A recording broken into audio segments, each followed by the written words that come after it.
I want to ask you is about urban development, your other ministry. And by the way, you are the longest serving housing and urban affairs minister in the history of India. Can I begin by asking you, how did you manage that? How did I manage what? What's your secret? How did you continue to be the urban and housing? That's a very polite way of saying, why didn't you get sacked? No, that's not what I mean.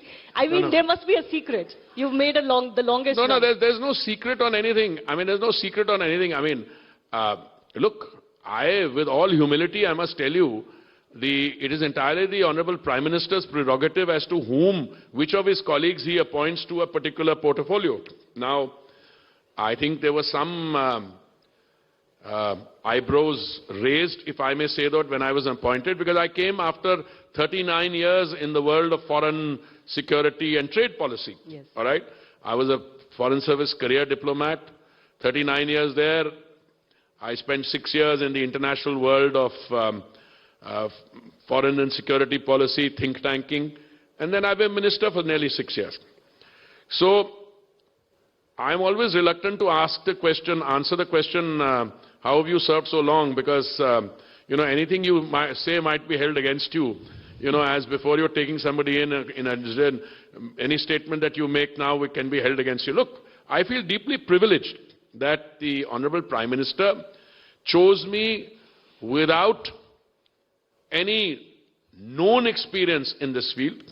Although there was somebody I worked with very closely in my international thing, who was a former Prime Minister of Australia, Kevin Rudd. He was the chair of the Independent Commission on Multilateralism when I was its Secretary General. And when he heard that I had become Minister for Housing and Urban Affairs, he had a very interesting point to make.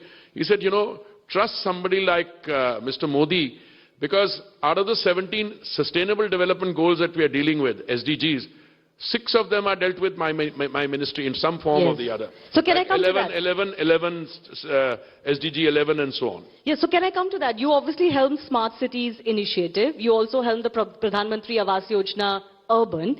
Just speaking of urban development and smart cities, you would see what Delhi is going through currently, right? It's entirely Mr. Kejriwal's fault. So you're saying you have no role to play in that?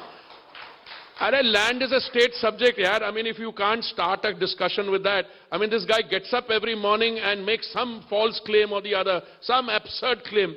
I had the privilege of hosting the Honorable Chief Minister of Haryana the other day for a meeting in my room, and we were discussing serious subject. When he came, there was a press, and somebody asked him this question that he's blaming you.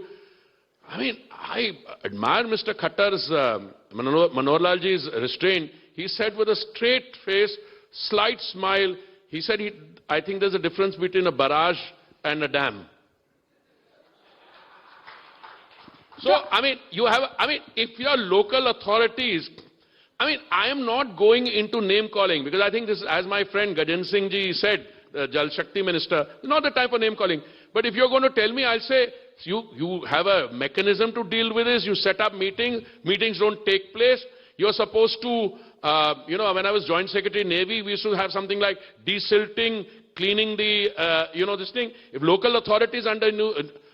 I saw one of my colleagues in the party, I find saying, a sense of, he said, please let us know how much you spent on advertisement and how much energy or time or resources you spent on what you're supposed to do.